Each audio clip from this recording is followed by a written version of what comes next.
thought I'd provide an update on the progress of the audiobook that I'm recording for my book, Heal Your Mind to Free Your Soul. I've got other audiobooks to record as well. This one, I've done up to chapter 9.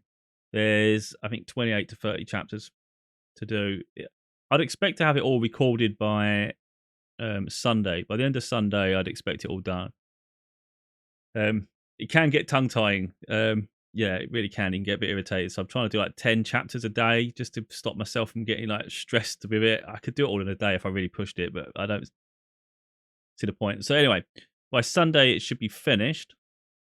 And then it'll be a case of putting it out for publication. Then the distributors, such as Audible, would then have to do sort of a quality checks. If there's an issue, send it back, bounce it back to me.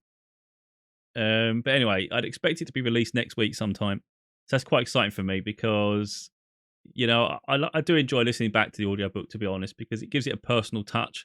I know some people prefer just to read, actually read the book, because I do as well. I like to just read the book. But then I like ebook as well. So most books I end up with so many copies because, we all have a favourite way of doing it. But I do like audiobooks because you get that personal touch from the person who wrote it. You get to hear from them. So I'll share a little bit of what I just did, really. See if I can get it. It only takes one person or a single moment to change our lives. But often there's a blessing in what happens. We don't see it immediately. I left a job which afforded me time to focus on this book and accelerate the production rather than hindered.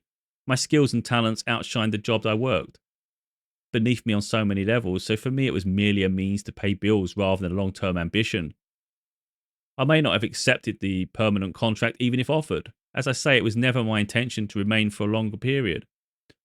I don't look down or up at people, regardless of their positions, but I take note of people's personalities, actions, and attitude.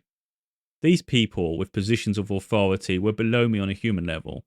In all honesty, I knew that I could do their job and do it with dignity rather than attitude. If I wanted to be a warehouse manager, team leader, or whatever, I could have kept my mouth shut, diligently getting on with the job and being a yes man. However, I'm not fake, and I won't forego my soul to anyone, let alone a jumped up idiot playing team leader. This guy had created a problem with many people. There was talk that some were filing complaints, but I couldn't be bothered with any of that. I went to work, earned money, and came home. But a moment occurred where I had a choice to make: fold and allow myself to be suppressed and controlled, or be authentic, standing in my power and dignity. I chose the latter and walked out on the spot, much to the surprise of those involved. I'm not someone who looks back. For me, the only way is forward. I didn't look at my colleagues. I went home and ended that chapter. Life has a way of testing, causing us to reflect on how much of ourselves will we forego for the currency of money. I won't lose a single ounce of me for anything, least of all money. Our finances and career don't define us. Our heart and authenticity are irreplaceable. So don't give up so easily, no matter the cost. I'm an idealist. I take risks, and those leaps of faith don't always pay off, at least how I expect them to, especially financially. The beauty in it is that I don't stop trying and continually find myself with projects I pursue and complete while others make excuses for why they can't. During the process, it was hardly easy for me either. To achieve this book, I left a job I'd returned to. Not for the book's sole purpose, of course. However, in combination with a situation and a desire, I allowed myself the freedom to finish writing this book without allowing circumstances to hinder me.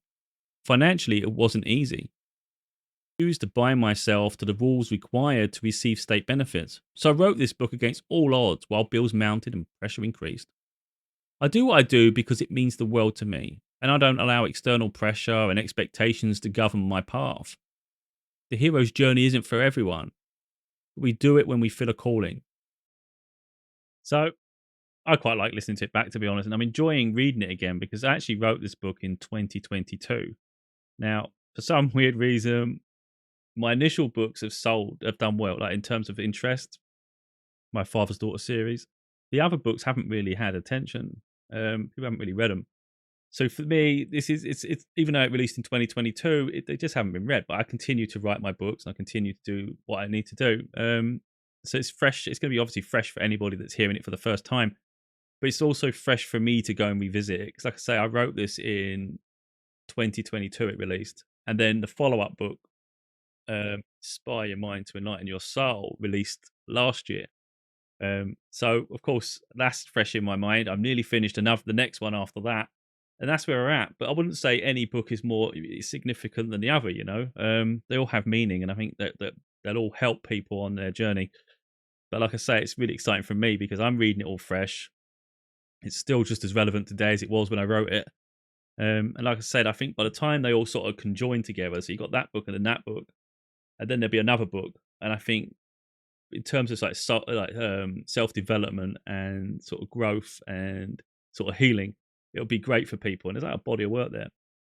I don't think it matters when they release, really. But yeah, for me, it's an experience reading it. My favorite chapter ever that I wrote is in this book, and I've recorded it already, and that is the chapter Children. That will give a lot. That will really give people perspective on how they raise their children, but also sort of the childhood wounds that maybe you bring forward as an adult. It's kind of like release it, let it go, liberate yourself to be free. Effectively, what we don't want to do is put trauma onto future generations. That's what I was talking about in the children chapter. It's a case of, if you could go back in time, how far would you go? Would you go back to your childhood and fix something in your childhood?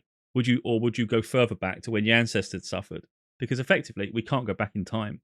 All we can do is, stop the trauma now, and sort of like don't push that onto our children. Because why should we put that on? Why should we make our children suffer so they have to sort of like go through that trauma and wish things were different? Let's just give them the best life they can have now.